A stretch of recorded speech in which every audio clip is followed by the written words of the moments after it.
Hey guys, Crumb here. Welcome to another video about Slayer creatures. Be sure to like and subscribe if you enjoy the content, and let's get moving. Alright, so after the Slayer creatures, right, with the Harpy bug swarms, maybe you kind of didn't like Harpy bug swarms, and so on and so forth. Alright, so then if you don't like those, you probably won't like these either.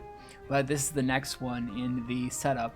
For some reason they unlocked the Witchwood icon, which is not actually for this particular creature, coming up next at level 35 as well. But also for level 35 you can unlock the Slayer Master Simona at Pol Nivnyak if you have level 90 combat and you've completed the quest Smoking Kills. But other than that, that's not what we're here to talk about. You remember in the last couple of videos, or you may remember, if not, feel free to watch them after this if you'd like to do that. I would go into the Lumbridge Swamp caves and I would say, oh hey, you gotta be careful going past this one area because then an arm would reach out and grab you. Well, we're gonna fight those arm thingies today. That's what a wall beast is. Alright, so to fight a wall beast, you actually need to have a spiny helmet or a slayer helmet. So that is required. You also can use, what other helmets are there? The spiny helmet, the slayer helmet, according to the wiki, spiked helmets or the full slayer helmet also works. If you really want to play it dangerous, you can use a black mask, focus sight, or a hex crest to fight the wall beast, as long as you have equipped this particular helmet first, so that when they initially attack you, when they try to grab you, it fails. Then you can switch, but not before. You're also going to need a lantern to go down there, a light source. In this case, I would almost always recommend that you use the Seer's headgear if you have it, but you cannot do that here because your head slot is going to be occupied by something else. You can get the sapphire lantern, you can get a bullseye lantern, a sapphire lantern.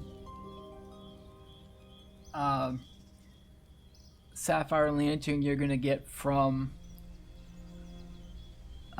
the Tears of Guthix quests, and while Guthix sleeps, if you do Tears of Guthix, you'll learn how to make a sapphire lantern. It's just basically with a bullseye lantern, you use a cut sapphire on it to make a blue light.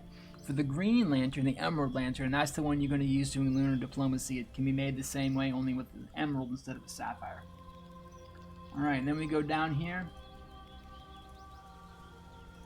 to this thing over here with the rope on the tree. And go down here. Bring a rope with you if you haven't already brought one.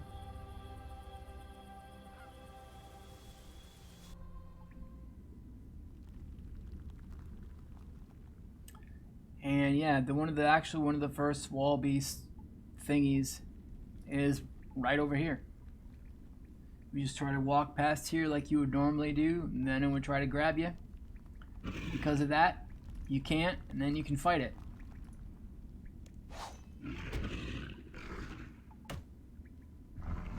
And that's basically it.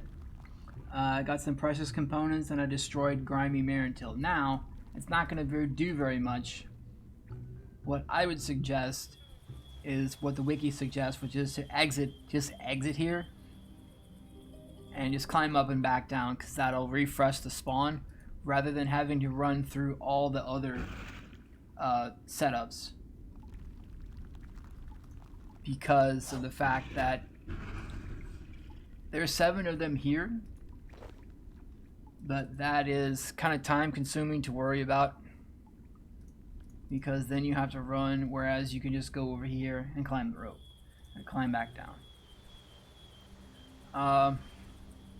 Notable drops for wall beasts include, well, not much, I'll tell you that much.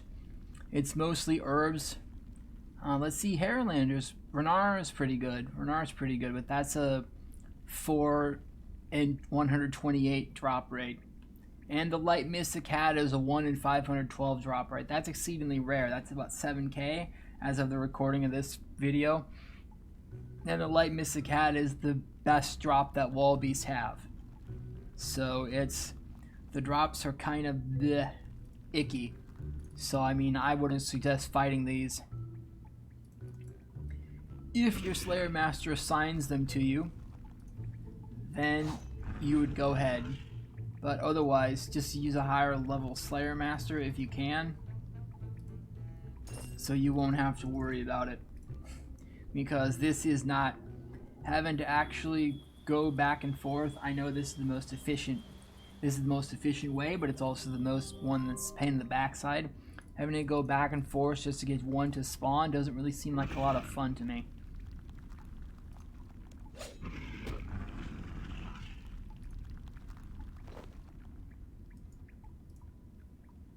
Swamp Tower is not too bad, 234 each, but it's not like, this is not going to be like a profit center, I don't think, or something you would want to farm over and over again.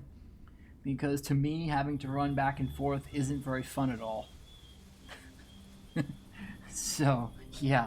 Well, that's it for this Slayer monster. Actually, I appreciate you guys hanging out. Keep on going with your RuneScape journey and your life journey too. And catch you all in the next one. See ya.